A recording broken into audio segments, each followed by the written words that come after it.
Eh bien, bonjour tout le monde. Je vais vous parler effectivement de calcul et de modélisation.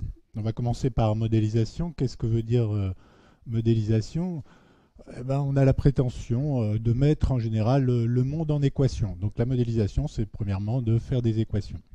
Et alors, si on relie la modélisation au calcul et aux machines de calcul, on arrive à une activité aujourd'hui qui est devenue prépondérante dans le monde de l'industrie, qui est la simulation numérique. J'ai commencé par montrer quelques exemples de simulation numérique pour des choses appliquées. Alors ces exemples sont pris dans les exemples de mon équipe, mais il y en a beaucoup plus par ailleurs. Mais on peut calculer des matériaux, calculer des écoulements autour d'avions, d'hélicoptères, de Formule 1, calculer des matériaux composites, et tout ça c'est assez important. Vous prenez une voiture, tous les objets qui nous entourent aujourd'hui sont fabriqués industriellement. Vous prenez une voiture, elle a été calculée avant. Vous prenez un avion, il a été calculé pour voler, mais aussi calculé pour tenir, donc ils tiennent assez souvent, ça arrive qu'ils tombent, effectivement. Mais donc tout ça est calculé et modélisé. Donc aujourd'hui, la simulation numérique est devenue quelque chose qui est courant, mais qui est aussi un facteur important de la compétitivité, de la croissance du monde, de l'amélioration de toutes choses. Alors, d'où vient cette affaire? Au départ, si on regarde ce que c'est que le calcul, c'est un peu la naissance des mathématiques. Les mathématiques, au départ, on a dû commencer par compter et puis vite additionner. Donc en fait, de là sont nées les mathématiques. Mais comme les mathématiques, c'est souvent faire des calculs, on a fait avec les mathématiques des calculs de plus en plus poussés. Et aujourd'hui, ce que je veux discuter, c'est relier calcul et machine de calcul.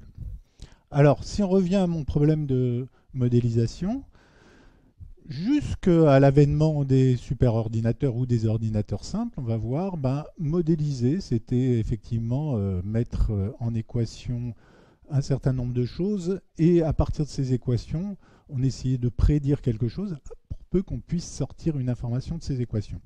Là, les choses ont changé ces dernières années, ces dernières décennies.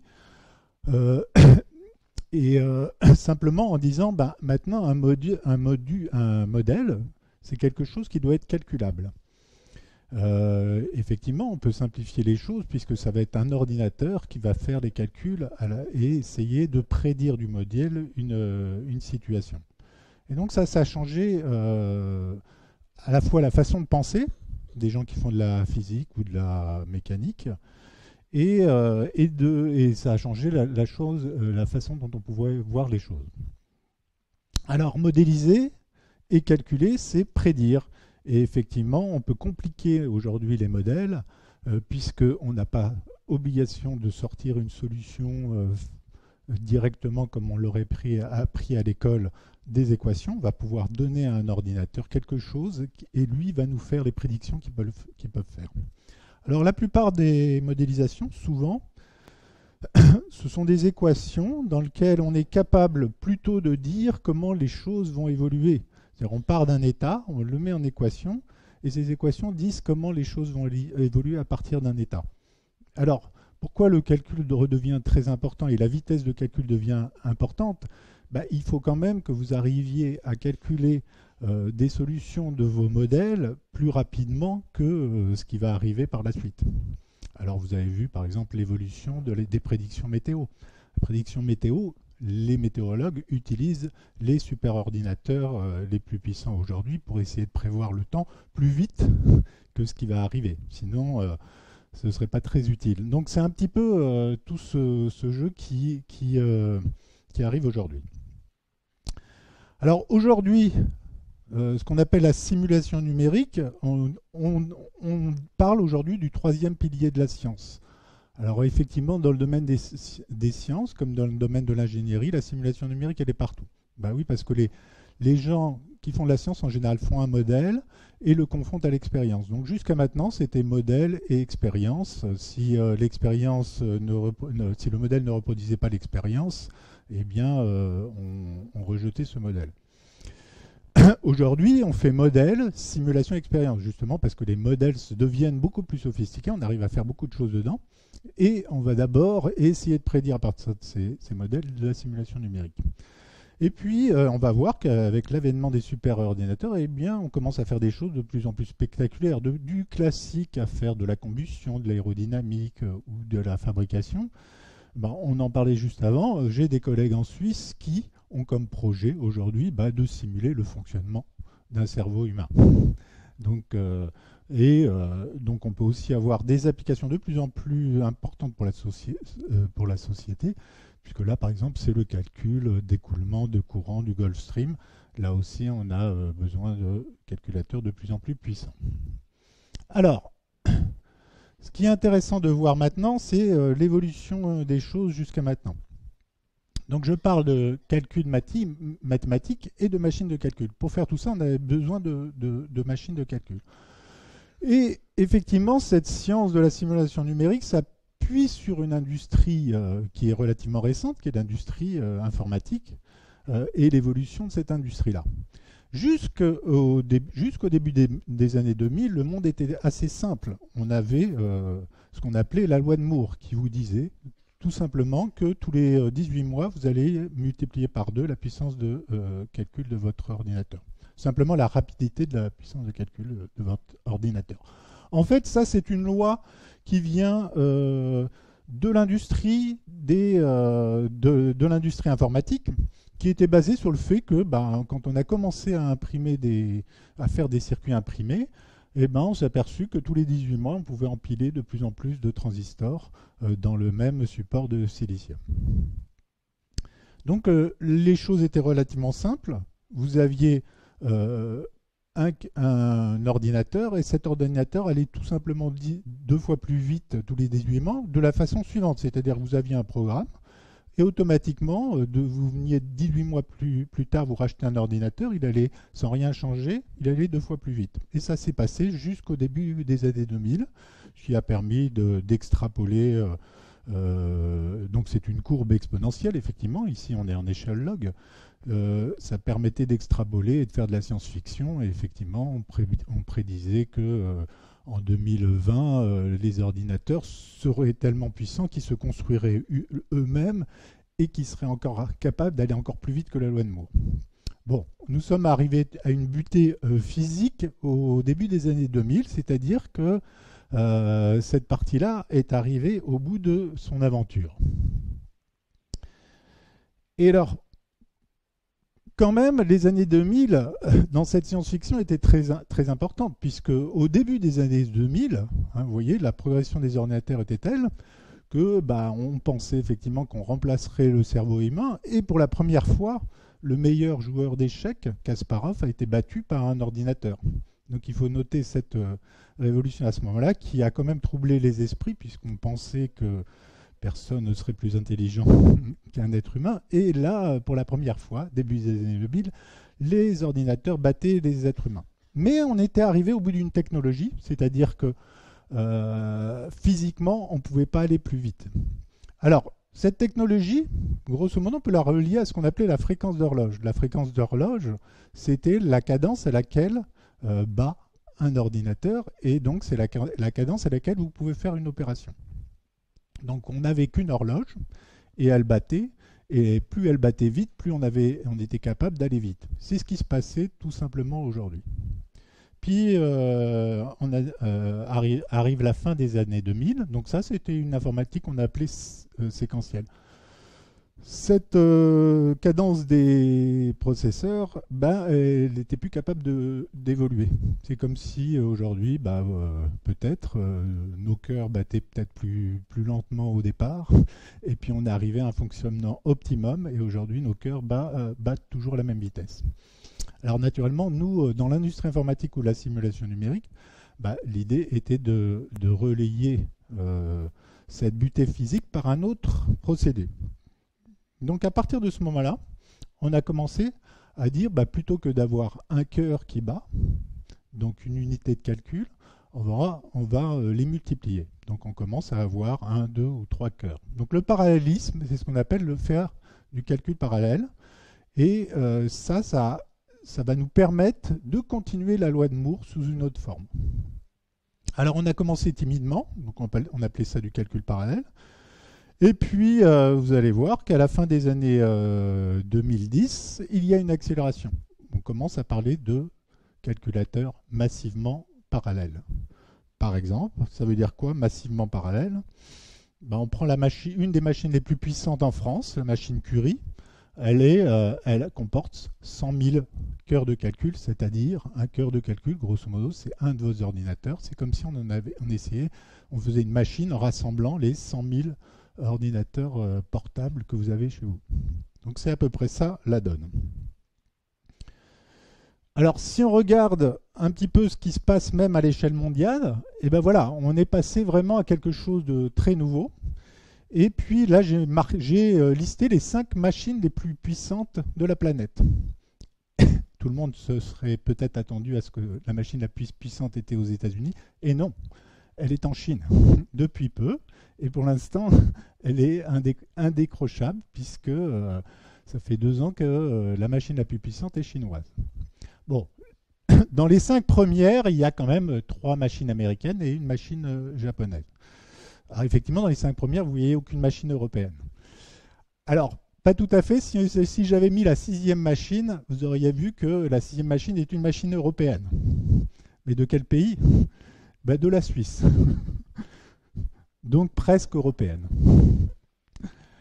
Alors quand même, pour un petit peu pondérer cet état des lieux, on peut regarder les choses en faisant une répartition des plus grosses ordinateurs, des plus gros supercalculateurs existants sur la planète aujourd'hui. Et on s'aperçoit quand même que le gros carré, ici, chaque carré représente une machine. Donc on s'est arrêté à un certain niveau de machine. Donc vous voyez que les plus grosses machines sont un gros carré. Et effectivement, c'est en Chine qu'il y a le plus gros... c'est un rectangle, parce qu'il fallait rentrer ça tous dans un grand carré. Mais la plus grosse machine est bien là. Par contre, vous avez aux États-Unis beaucoup plus, si on fait la somme des puissances de calcul, on est quand même dans des choses beaucoup plus importantes aux États-Unis.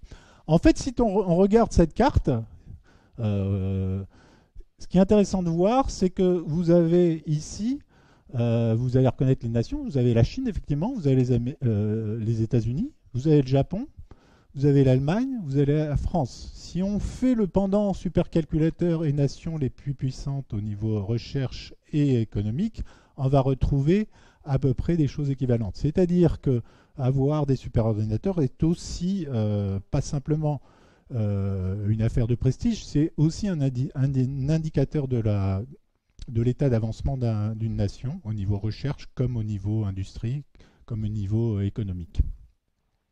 Alors, effectivement, si vous regardez cette carte ici, l'Angleterre doit être par là, mais ce carré-là est la Suisse, qui a effectivement des ambitions assez importantes dans ce domaine-là, et c'est quand même à noter. Alors, si on reprend ma loi de Moore au départ, aujourd'hui, on peut la prolonger de la même façon. On est toujours sur une échelle logarithmique, et donc, on peut compter le nombre d'opérations que fait un calculateur et ça se compte en flop. Donc, nombre d'opérations par seconde qui est capable de faire un ordinateur. Donc, si on reprend la courbe, on est parti de là. Ici, vous avez à peu près les 500 premières machines mondiales, leur évolution. Ici, la machine la plus puissante et ici, la somme des puissances de calcul disponibles au niveau mondial qui sont reportées sur ces 500 premières machines. Donc ça, c'est toujours, on s'aperçoit que la machine la plus puissante est toujours celle qui représente la masse de calcul, la masse de possibilités de calcul la plus importante, mais ce qui nous importe, c'est quand même la courbe des 500 machines les plus puissantes et voir comment elle évolue derrière. Donc ce n'est pas juste un cas particulier. Alors cette courbe, donc flop, vous voyez qu'on en est déjà à des pentaflops, et si vous voulez savoir ce que c'est qu'un pentaflop, vous pouvez regarder ce nombre, et vous voyez le nombre de zéros, c'est le nombre d'opérations que vous êtes capable de faire en une seconde avec une de ces machines. Mais ce qui est important, ce qui est intéressant sur cette courbe, c'est que, regardez, au début des années 2000, ici, on était autour de 20 à 50 gigaflops, qui est assez considérable. Eh bien, imaginez que quand vous achetez un ordinateur portable aujourd'hui, que vous le mettez sur votre bureau, vous êtes là. Vous êtes à la capacité de calcul des machines qu'on avait, des superordinateurs des années 2000. Donc, vous voyez, il y a un certain laps de temps entre les deux, mais ce dont je parle aujourd'hui, c'est ce que vous pourrez disposer dans 10 ans, dans vos ordinateurs portables. Alors, si on reste là, effectivement, hein, je vous rappelle que c'est une échelle log, les puissances de calcul sont faramineuses. Et on ne s'arrête pas là, c'est-à-dire qu'aujourd'hui, on est capable de prédire que l'évolution des puissances de calcul va continuer. La recherche, l'industrie, tout se met en place aujourd'hui pour aller vers ce qu'on appelle l'hexascale. L'hexascale, à chaque fois que je suis passé de giga, méga, téra, c'est que j'ai multiplié par 1000. L'hexascale, c'est encore multiplié par 1000 la puissance de calcul disponible aujourd'hui. Et donc, voilà, et on prévoit d'aller vers l'hexascale en 2020. Donc c'est dans bientôt. Alors, quand même, je reviens quand même maintenant à nos affaires modélisation et calcul. Je vous remets encore des exemples ici qui sont intéressants. Ici, par exemple, on simule directement la combustion dans une tuyère, le fonctionnement d'un potentiel d'un réacteur nucléaire de type fusion. Hein, vous savez que c'est des choses assez difficiles à faire. Mes collègues suisses, eux, essayent de modéliser carrément un cerveau humain. Et ici, vous avez un réseau de neurones virtuels sur un ordinateur. Donc voilà à peu près tout ce qu'on peut faire. Mais ce qu'il faut bien comprendre, c'est que effectivement, on est sur cette loi de Moore, mais ce n'est pas si simple que ça. C'est-à-dire que cette chose qui était mécanique, qui venait de l'industrie, on l'a remplacée par la multiplication des cœurs, vous avez bien compris. Mais pour que cette multiplication des cœurs, on puisse en faire quelque chose, il faut être encore capable de paralléliser le calcul. Alors là où on avait mis l'humain out, en battant Kasparov avec un ordinateur, on est obligé de le refaire intervenir et de changer complètement la donne. Alors, on y arrive aujourd'hui et c'est la courbe verte. Ici, vous avez la courbe de la multiplication des cœurs. Alors, vous voyez qu'il y a des périodes stagnantes. Hein. La puissance d'un ordinateur, c'est pas simplement multiplier les cœurs, mais jusqu'à maintenant, on hésitait entre multiplier les cœurs ou accélérer la fréquence de l'horloge. Et donc, les choses étaient comme ça. La courbe verte, ce sont des vraies applications. C'est-à-dire, c'est calculer le temps de calcul sur des vraies applications. Est-ce qu'on est capable effectivement de suivre la courbe de progression? Ce n'est pas parce que vous avez un super ordinateur que vous êtes capable de faire un calcul qui va aller beaucoup plus vite, ce que je vais vous expliquer. Et vous voyez que cette courbe change au début des années 2000, un peu avant 2008-2009. Ici, la progression des superordinateurs, c'est simplement par que l'ajout de cœur. Donc c'est terminé tout le reste. Et vous voyez que la courbe verte est elle aussi capable de progresser. Et c'est là que je veux un petit peu expliquer que cette courbe verte, qui est en fait comment faire des calculs parallèles, elle ne reposait pas que sur une partie mécanique. Imaginez que, comme on sort des fêtes de Noël, imaginez que vous ayez une colonne de chiffres à additionner suite à vos emplettes. Imaginez que vous en avez fait beaucoup, vous avez une grande famille et vous avez 100 chiffres à additionner. Ça vous demande 99 opérations à faire si vous les faites comme je vais vous le dire, c'est-à-dire vous prenez le premier, vous additionnez avec le deuxième chiffre, la somme vous l'additionnez avec le troisième, et ainsi de suite. Donc vous allez arriver à faire vos 100 calculs de cette façon-là. Le temps que ça va vous apprendre, c'est ce qu'on va appeler votre temps de calcul. Imaginez que vous êtes plus malin et vous avez deux bons amis avec vous. Alors qu'est-ce que vous dites? Vous donnez 50 des premiers nombres à votre premier ami et 50 les 5 autres nombres à votre second ami. Et vous leur demandez de faire la somme. Ils font la somme de la même façon, ça leur fera 49 opérations et ils vous donnent le résultat et vous n'avez plus qu'à additionner les deux résultats pour obtenir le résultat de la somme de vos 100 chiffres. Et donc, si vos amis sont capables de calculer à la même vitesse que vous, et c'est ce qu'on va supposer, parce que vous allez être sympa avec eux, eh ben vous avez été 2 fois plus vite de cette manière-là. Alors effectivement, on me dit, voilà, c'est ça le parallélisme, c'est pas très compliqué. maintenant, imaginez que vous ayez 10 amis. On va vous dire, on va aller encore plus vite. On va donner les 10 premiers nombres au premier, et ainsi de suite. Vous allez répartir vos 10 calculs sur vos 10 amis. Donc chacun va faire 10 opérations. Donc logiquement, ça va aller 10 fois plus vite que d'additionner les 100 nombres au départ. Bon, chacun fait ses 10 opérations et il vous les rend. Et vous, qu'est-ce que vous allez faire? Vous allez faire 10 opérations. Donc finalement, vous n'allez pas accélérer par 10, parce que derrière, vous allez faire encore 10 opérations. Et donc, là, vous comprenez quelle est la limitation de cette façon de procéder et la difficulté du parallélisme. C'est-à-dire que vous avez bien paralysé vos opérations, mais vous vous retrouvez avec 10 opérations supplémentaires à faire. C'est la partie séquentielle que vous avez oubliée au départ. Donc vous faites ça, et finalement, vous n'aurez accéléré que par 5 votre calcul, puisque chacun aura fait 10 opérations, donc vous avez divisé par 10 le temps de calcul, mais vous avez 10 opérations supplémentaires à faire, donc vous avez multiplié que par 5. Si vous augmentez le nombre de vos amis, vous verrez que votre temps de calcul ne va plus progresser, il va même commencer à régresser à un moment donné. Donc toute la difficulté est là, c'est qu'on a reporté la progression de l'industrie informatique vers les hommes et la production de nouveaux algorithmes qui sont derrière. Alors, c'est pour ça qu'aujourd'hui, quand je vous montre cette courbe verte, elle est très importante.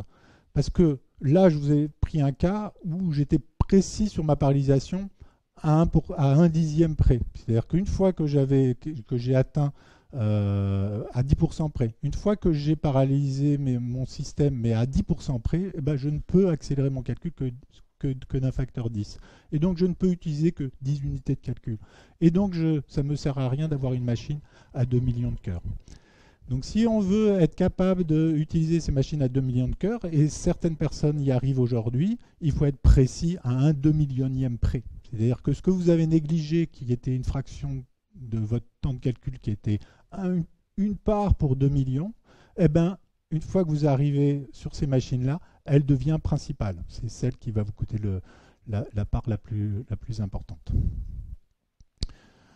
Alors, une fois qu'on a compris ça, et ça va finir mon talk rapidement, on peut regarder ce qu'on peut faire en simulation. On peut soit faire des expériences, soit simuler. Alors, si par exemple, aujourd'hui, on essaye de se lancer dans la production d'électricité avec des éoliennes offshore, pour tout ce qu'on va être capable de faire dans un premier temps, c'est d'essayer de faire des parcs éoliens offshore en pleine mer.